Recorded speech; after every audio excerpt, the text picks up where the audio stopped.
Welcome to Summoner's Hey guys, Rift. Spark City here. Another Layman's Guide video. This one I'm playing MF. Again, mostly this is in blind pick. Most of these are going to be in blind pick just because these guides are meant to sort of give less experienced players a sort of how to play in any certain situation. And I mean, throwing yourself into blind pick is pretty much the best way to guarantee you're going to get any certain situation. So we go for the early invade here. We play this pretty well. CC could have been overlapped a little better, but so Maokai comes out with the root, Annie with the stun, as Pop's heal and flash, and we're like, alright, cool, got 2 summoner spells. Lee Sin lands a dynamite sonic wave here, picks up first blood. That's wonderful, that's a perfect start to the game. At this point I thought it was an Ezreal Caitlyn bot lane. I hadn't really looked at the teams, I was busy, I was busy alt-tabbing during the load screen. I drop a ward there to just to let us know what's going on in their jungle. I don't know if it actually ended up being useful at all, but I mean, it's just something you should do. So we're setting up here. So I was looking and I was like, that's probably Vel'Koz mid. I didn't even look at his item. Watching these videos later, I always realize the kind of stuff I miss in the game, and these are the things I gotta not miss. So as you can see, I was like, oh no, it's Ezreal Caitlyn bot. That's gonna be an annoying as hell lane. And indeed, if it had been that kind of lane, we probably would have lost because there's not much any MF can do against that kind of a poke lane. So here, usually I give my jungler 1 auto attack and 1 spell, but because I'm Misfortune, I have an amazing passive that lets me get back to lane super fast, and my support wasn't there. It turns out I accidentally ran the wrong way, again, tunnel vision. Vel'Koz appears to be AFK, but I put some free damage onto him anyway. At this point, this is one of the better plays I made this game, and I don't mean eating all this free harass. I am alone in my lane. It's a 2v1 at this point. I'm against a longer range AD carry, and then Vel'Koz support, who I play a little bit of, and I know he's pretty strong. So at this point, my goal is to get farm where it's safe and not die, which is, you know, pretty standard goal for the early game, but usually you have trading potential. I have to remind myself here that I have absolutely 0 trading potential. Caitlyn's gonna get always like an extra auto attack off on me, and I also walk into like 3 Piltover Peacemakers in a row here. So I'm trying to do my best to farm under tower, not really getting any help because, you know, my support's off making plays, and I don't really mind. Like, this is blind pick, I'm not gonna get mad at something like that. So here she comes back. They gave up a kill somewhere else in the map. I don't remember where it was, I didn't see. So now she's back. Now laning can begin. I didn't die. I didn't give up too much free damage. I had to chug my potion, but, you know, whatever. Oh, yes. Vel'Koz roamed as well, which gave him double buffs. So he comes back, and because he picked up the kill. So he comes back in the lane with double buffs. So again, we can't go aggressive as much as I want to, because I know MF's early trading potential can be pretty strong with the auto attack reset from double up. We can't. Vel'Koz is too scary. His ability to lock down a target and then just not let up is insane, combined with his ridiculous burst. So as soon as he burns that, you know it's okay to go in a little bit. So I go in for a trade, and right here I'm baiting for my jungler. I'm not getting out of range of their attacks, so they keep attacking me. And I believe we get somebody at this point. Oh yeah, I have an incredibly late flash here. You'll see it in a moment. It's because we'll say I lag. But, so right here, killed, that was my flash. Pretty good flash. The biggest mistake I made this game is that I think all my flashes except for 1 were garbage. I had some where like I flash ulted in the wrong spot. I had some where like that where I just was like, oh, he's dead, now I should flash. We call those intimidation flashes or whatever you want. But so here they're pinging me back, and I know that I can get the CS relatively safely because my passive's up and stuff like that, so I wasn't too worried about it. So I picked up those CS, and now I'm going back to get a Vamp Scepter. At this point I'm probably going to discuss my build a little bit because you'll see it later and it's kind of strange. MF got changed, I don't know when, because I took a break from this game for about 6 months, and I think it was in that time. And she got changed, so her ult no longer scales off AD. It now does, physical damage, but it also applies stacks of your W, which is Impure Shot. Your W does magic damage, but it scales off of AD. So she's got kind of some of the weirdest scalings in the game. So building AD doesn't directly help her so much anymore. It doesn't make her ult shred people. They have to be standing in her ult for the duration of it for it to actually shred them, because the only thing that does damage out of it is the stacks of Impure Shots. And that scales off AD, but you need to actually stack them up, otherwise it's only going to do like 5-10 extra damage. So I find now, with that change, attack speed is probably the best stat on Misfortune early. So for that reason, I went Vamp Scepter, and I do pick up a BF Sword, but I don't go Bloodthirster. Not to mention Bloodthirster is an incredibly cost-ineffective item right now for people who aren't like pure AD casters. So again, we're kind of baiting here. We don't get much out of it. Annie blows her stun, Caitlyn just nets away, which is kind of unfortunate. I get hit by a Vel'Koz. And I have played Vel'Koz, so I know that that little target indicator on the ground when he shoots his Q is a little bit longer than the actual range of the ability. The actual range of the ability is slightly shorter, so I knew on that one I could just keep walking straight away and I wouldn't get hit. They go in for a trade here, and again, they're trying to focus Annie. I just focus the AD carry. Caitlyn not only eats a few auto attacks, but gets no damage off of me and stands in my E for the full duration. So she takes 90 magic damage. Here I just tried to get the double up poke off and missed it, but got the CS. That's one thing you should always be doing on MF, is continually try and poke with double up. I don't believe we get anything out of this either, because I'm not level 6. The very first thing I do when I hit level 6, my very first ult, I just blow down Caitlyn in lane by myself like she's had no summoners. So again, Annie's pretty low, so I gotta respect that. Again, we can't be doing trades. As an AD carry, you want to be playing in line with your support. This is a trick Aphromoo mentioned that I think is really applicable. So Vel'Koz is getting greedy trying to snipe Annie, so I just keep popping him with as much damage as I can. But Aphromu's thing was support and AD carries want to stay in the same parallel, like they want to be parallel to each other. So here Vel'Koz gets greedy and we kill him. That was not worth it because Caitlyn got the kill, whereas Annie got the kill. So it's not the worst thing that could happen, and it's still preferable to a bunch of kills to 0. But so here I see Caitlyn uses her Peacemaker, and I know that it takes a certain amount of mana for net. I thought it was 70, but I could be wrong. So I just ult and end up getting the kill, which is hilarious. I think I laughed out loud when that happened. Because MF's ult starts to hit you, and because the stacks with pure damage take a few bullets to stack up, it doesn't seem like it's going to do that much damage, and then out of nowhere the damage curve just accelerates. So we know that their support is going to be coming back to lane soon, but their AD carry's dead, and we have Maokai teleporting in, so we can pretty much take anybody. I don't have a lot of mana, but I have enough for a few double ups and my W steroid. So we take that relatively worry-free, and as you can see, the Lee Sin Sonic Wave, the enemy Lee Sin Sonic Wave just pops in there. So back to farming. I know I'm not particularly powerful because I've gotten mostly assists, so I'm just trying to farm up. I believe Caitlyn is a few CS ahead of me. I mouse over it a few times during the game just to remind myself to check where I'm at always. I think I spend the majority of the game behind her in CS, but I was unarguably more useful to my team, and that's... CS doesn't mean everything. It's something that you want, but it doesn't mean everything. So, at this point in the game, usually I've died at least once when I play AD carry. I tend to play really aggressive, but maybe it was something like the early start where I was by myself, forced me to play passive, and then I just sort of adapted that and picked better trades, but there I buy a second Vamp Scepter. So there's my BF Sword pickup. Again, I'm not going into Bloodthirster. I just like the damage. It's something, one of those rules of thumb for me is if I have the gold to pick up like a Needlessly Large Rod or a BF Sword, those big ticket items, I usually pick them up, even if it doesn't fit my current build path. Annie gets a little too aggressive here and gets soloed. Well, not soloed, but 100 to 0. And they go to take the tower. My ult is not up yet. It's very close, and I'm looking for a spot to ult, and I think I kind of blow it. This is one of the first ones where I don't catch both of them in it. So I could have started there, but Caitlyn would have destroyed me. So I'm coming in, I'm like, here. Vel'Koz walks out of it. Caitlyn loses most of her health, and then Vel'Koz fails his ult really hard. So again, solo laning because my support's dead. Gotta be careful. I know I can take either of them individually, but I know that I can't take both of them when they're together. So again, I'm not trying to force anything. I'm just gonna farm out. Focus on farming. See where I can get some damage off and then get it. I could be doubling up the back creeps there.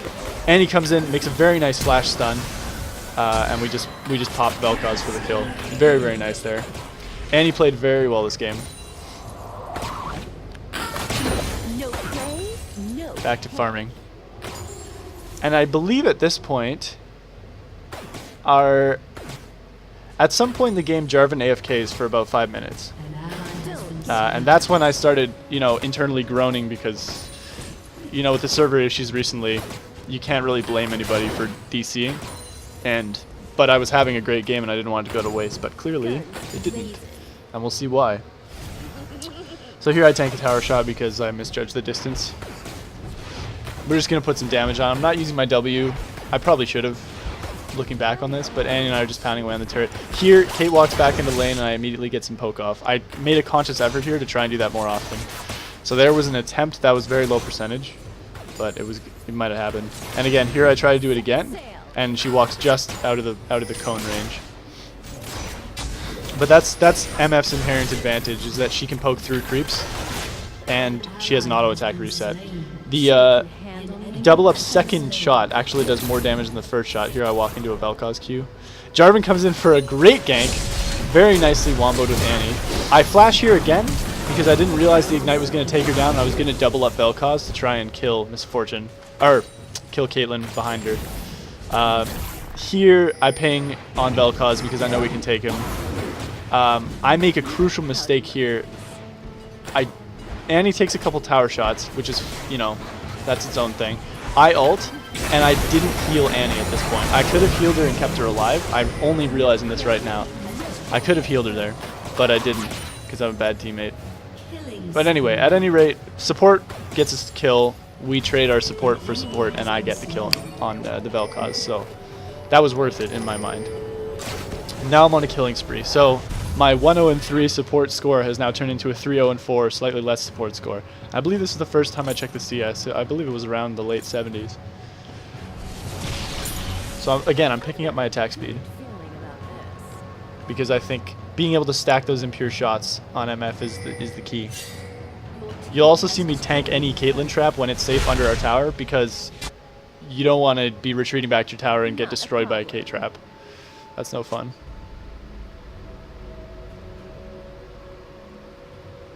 Give a little support to my teammate. You don't have to do that. Some people might consider that sucking up. I don't care. It's always nice to hear when you're doing well, and she's doing a great job of carrying my ass through this lane, so.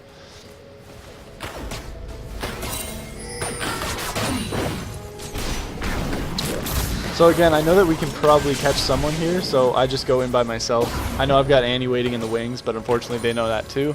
So they land some nice disengage damage on me, but I have my Cutlass and a BF sword, so I'm just going to heal that up pretty fast. Just constantly walking around, adjusting my position. This is key against Vel'Koz because he's got so many abilities on such low cooldowns that he can just repeatedly cycle you. So from here we see, I think it's, yeah, there's Ezreal. He comes in and tries to get a little gank off here. Ease into me. Annie walks in with her Frostqueen's Claim for the slow. I see him wind up for the True Shot Barrage and just dodge it, and we get out completely unscathed. And here I tank the trap because I know there's no retribution for it, and I don't want to get caught with the dive us. Annie tanks a few too many shots there. I missed the cannon creep, and then that little one. And then I miss all these except for the last one because I'm a good last hitter under tower. I know Ezreal's going to Q. You just dodge it. Dodging is one of the most underrated skills in this game. Not a lot of people are very good at it, or at least at the level I'm at. I'm a silver 1, by the way. That's why I think I have a good understanding of the game at a silver level, and why I want to educate people on it. My peak rank was Platinum 4. So at this point I'm trying to just walk forward, and I know he's going to be firing out spells trying to kite as much as possible, so I'm just dodging, making use of that Misfortune passive. So strong. 70 movement speed in lane is completely broken. You duck under the Q, walk in, 3 damage. Again, so she gets hit by that. I could have healed, but here I chose to save my heal, and Vel'Koz burns his flash and gets nothing out of it, except for, I think, Annie's flash. So Annie's going to back off. That was a good example of a heal, where I was going to heal so that I could get the move speed to rush in front. I believe we just pick this guy off here, and then I turn it around with my ult. No, he just gets taken out. That was unfortunate. Their Lee Sin ganked pretty much every time, counter ganked us, which was really strong on his part and kind of annoying to play against. So they're pushing up. I know that Ezreal and Caitlyn are down here. I don't know where Lee Sin is. He could have left. He could not have left. I believe that's him mid. Oh, they have a Trundle? Wait. I don't even know. Step 2. So Girvin is officially AFK'd at this point. So we're relying on our Maokai and Lee Sin to hold mid lane while I just try and stave them off the tower. This is where I believe I make my first big mistake. Big mistake. Like, not healing Annie, that's a mistake that could have proved to be costly, but the trade ended up being worth it. Right here. I know they were... I didn't know where any of them were, but they had just been bot side. And now that I look at it, they were probably a dragon doing this, but I instantly get 4-man swarmed. And, yeah. That was pretty unfortunate. That 4-man bot, yeah. Well, they were just doing dragon, so I should have expected it. So here, I'm about 150, 200 gold, which might have been why I was being greedy with that CS. 200 gold away from my Bork. So I'm just kind of waiting. So here comes Girvin. Yeah. Lee Sin brings up a good point, which you don't usually need to bring up. But yeah, you should be watching your minimap at all times, especially in a 4v5. Especially playing Twisted Tree Line. So Annie gets in a bit of trouble here. She gets out okay. I believe once again we bait Vel'Koz into dying. Nope, I fail my ult. That was one of my very, very clutch ults this game. And I see Ezreal coming over the top to try and sniper, and I know he's going to go in, so... I should have dropped my E earlier and try and get more shots in tower range, but what can you do, right? Lee Sin comes in, kicks the crap out of Ezreal. I didn't realize he one-shotted him there. I thought he had some damage. Maokai comes in and cleans out Vel'Koz with Jarvan's help, So that's the kind of start you want back. Girvin gets back in the game, instantly makes a difference, picks up a kill. That's great. Sort of makes up for the time he lost. And then he just goes crazy and picks up, I think, about 5 or 6 more kills. So needless to say, this game was made a lot easier by the fact that the rest of my team didn't feed. Which, you know, is always the case, but that's what carrying is. So I have enough gold here for my... Not a problem. for my Bork, but I know that afterwards I'm going to want to be working on my Infinity Edge, and I don't have enough gold for any of the components. I'd need another about 400 gold here. So I'm staying, this is a little greedy, but you know, we just killed 3 of them, and I'm just going to keep farming a little bit here. Make sure I'm warding that so that we can see a gank coming if one does come. No an enemy has been slain. So Vel'Koz is just doing his best to try and poke us down a little bit. There's Ezreal, so we see that coming and we just kind of want to get out of there.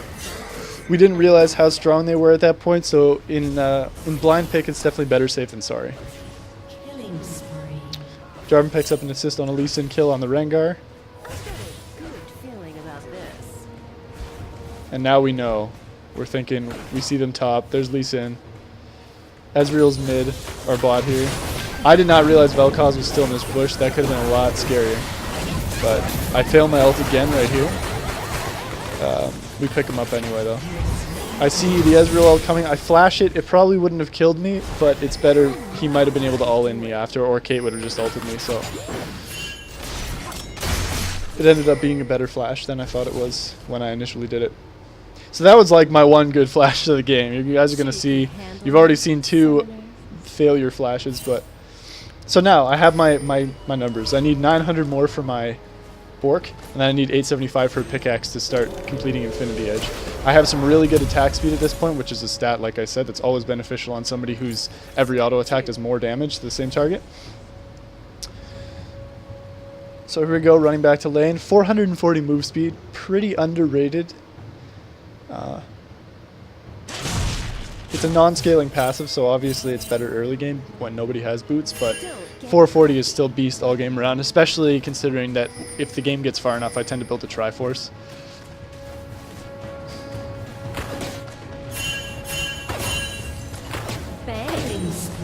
There goes Girvin. Girvin's going crazy. This poor Rengar is just getting pretty destroyed. So they're going to try and go for Baron. I'm obviously in no position to rush it, so I'm just going to keep splitting. obviously I turn on my thing here to push faster. I usually don't use my W to clear waves because I use it just in case somebody gets at me. But I use it there because I can see most of their team, and I'm not worried about anybody who shows up. So we're posturing a Baron, and I'm just putting damage on this tower as much as possible. I didn't turn on my W here because I don't think I would have been able to get the full duration off before I had to move out of turret range. So instead I used it on creeps. That was a mistake.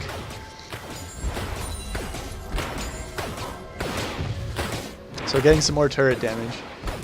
So I'm 5-1-5. This is a pretty decent score, and I have reasonably good farm, and this is why.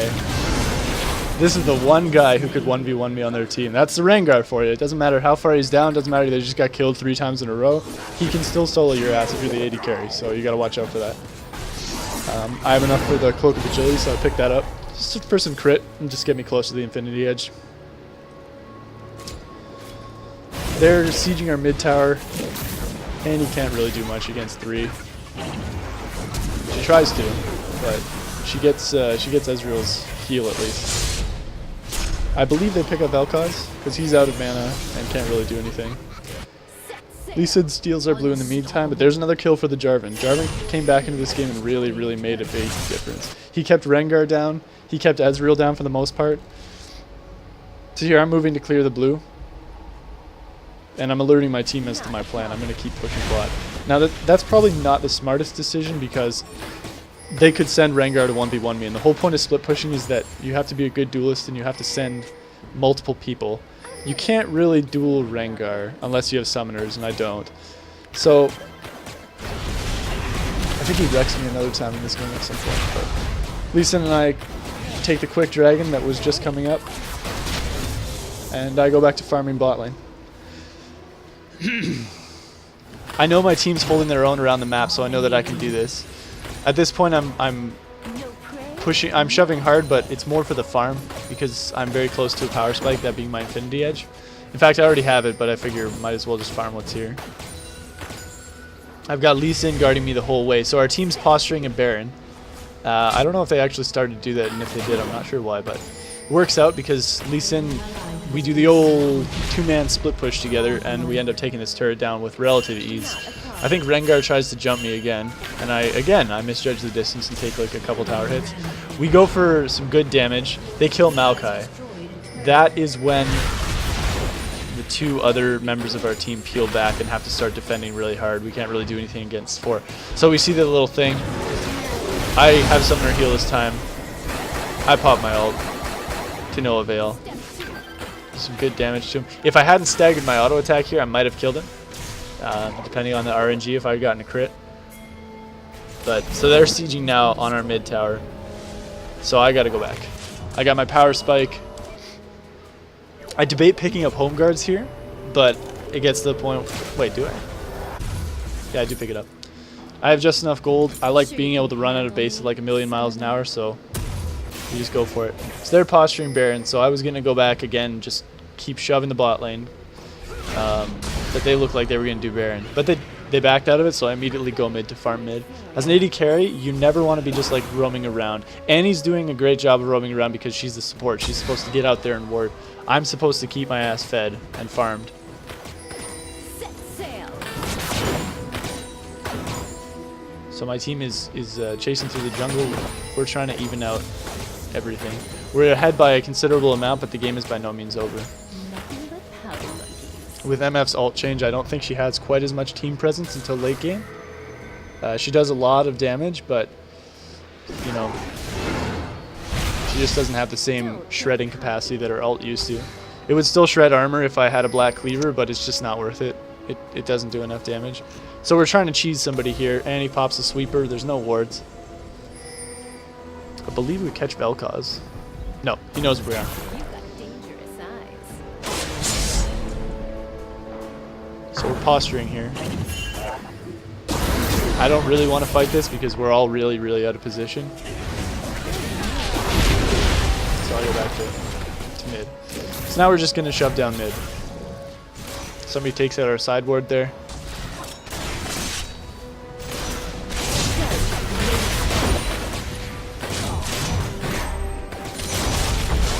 Maokai goes in on the Ezreal, which turns out to be a phenomenal idea. I popped my ult in a great spot this time. I realized that Girvin's ult's going to hold everyone in place. And again, here I'm watching, I see Vel'Koz enter my screen, and again I kind of failed my flash. Because I thought he was going to do a little bit more damage than he did, but I tried to adjust my position so I was as far away from him as possible while still being able to attack the other guy.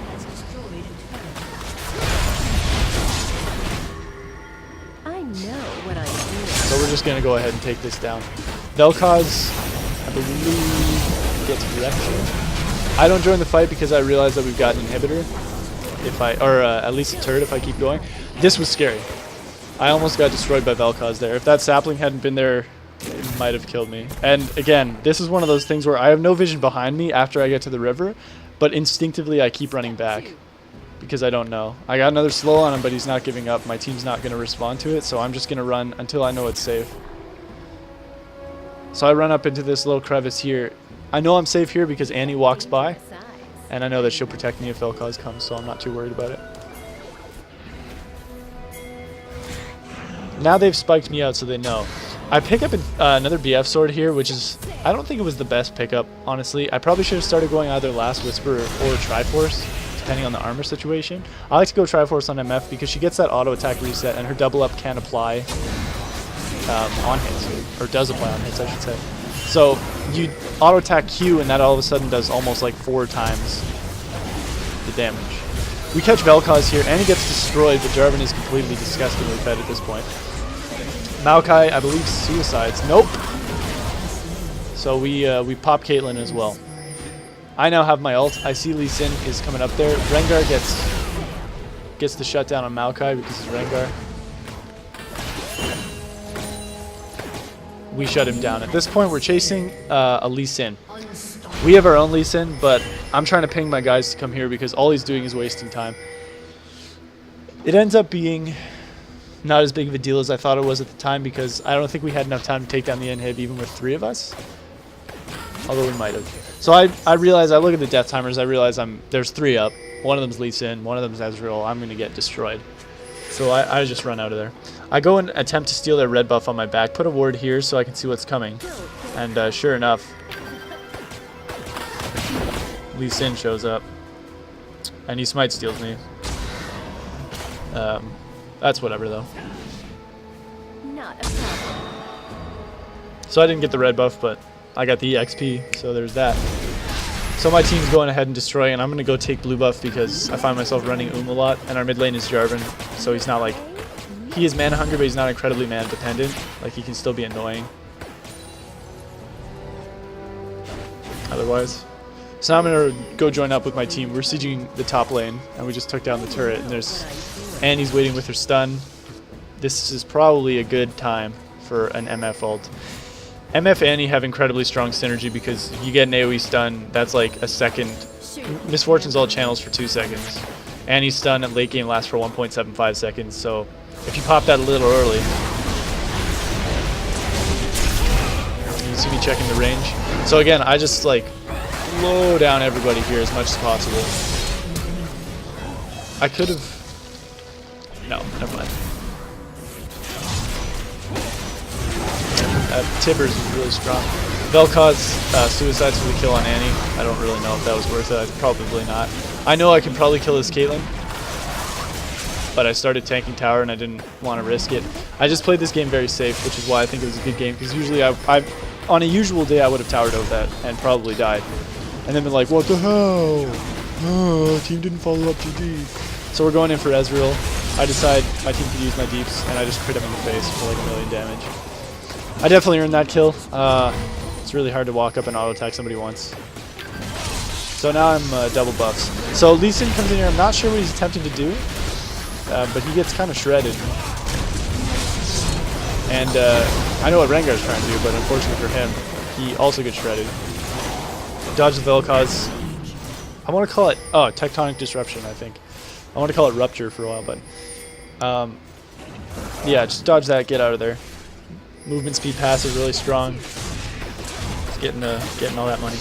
So right here I have a lot of gold, but we're going to go ahead and go for Dragon anyway, just because it's basically a fallback objective. I don't like it when a team aces a fight and then in a situation like we were in and then goes and takes like a dragon and places the inhibitor. You can do the inhibitor and then run while you're running back to your base, take dragon. Like, you should never do it out of order like that. But I find a lot of the times, especially recently, it's been a thing. People are pinging red buff. I'm saying gone because I know it got smite stolen from me. So here's a pretty slick little ward.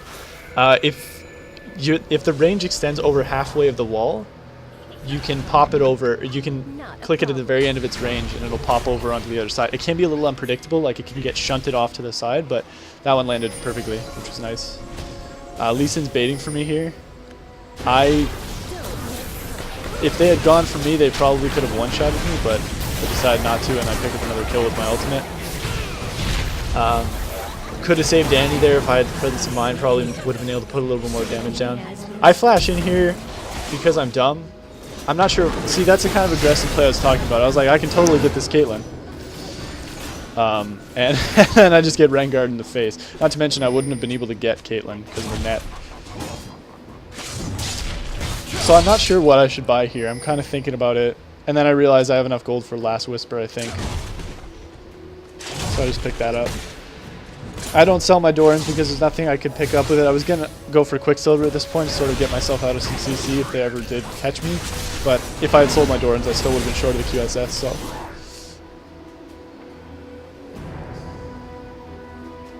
At this point, the game becomes, for me, a question of positioning. My team I can rely on thoroughly because we have Lee Sin and Maokai to peel Rengar off me. So in team fights, I just need to be sitting at the back, like a carry, hitting the closest thing to me, putting out as much consistent damage as I can. So J4 is split pushing, which is fine. I pinged him back because we wanted to go to... He was the only one, and we wanted to... Oh boy, I don't remember this. Oh yeah. They sort of wimp out. They could have probably focused down J4 there. So now, we were thinking about Baron, and then I think at the end of the game, this is pretty close to the end of the game, our Lee Sin gets shut down, but Girvin's such a friggin' monster, it doesn't matter. Why did I hold on to my ult that long? God, that's painful to watch. So right here, I'm just trying to put out damage. I know that they're probably not going to turn on me. I dodged the Ezreal ult, I saw it out of the corner of my eye, he gets stunned out, we pick up another kill, and that's game. So like I said, as always with these videos, there were things I did very well, and there were definitely things I could have done better. Not missed half my ults would have been a start. But yeah, this was, I played this game pretty well, especially the early game is something I'm particularly proud of. My aggressive playstyle didn't get the better of me, and I didn't try to dive 1v2. I didn't get frustrated that my support didn't show up until about 4 or 5 minutes into the game. Didn't matter to me. Like, I just played well and played my own game, and that's really the key to winning in blind pick is just mute everybody who pisses you off and just go for it. Play your own game, carry as hard as you can. You won't win every game. So just try and do your own personal best. So again, at the end of the game, Caitlyn still out CS me, but I had triple her kills and a few more assists, so I was more relevant to my team.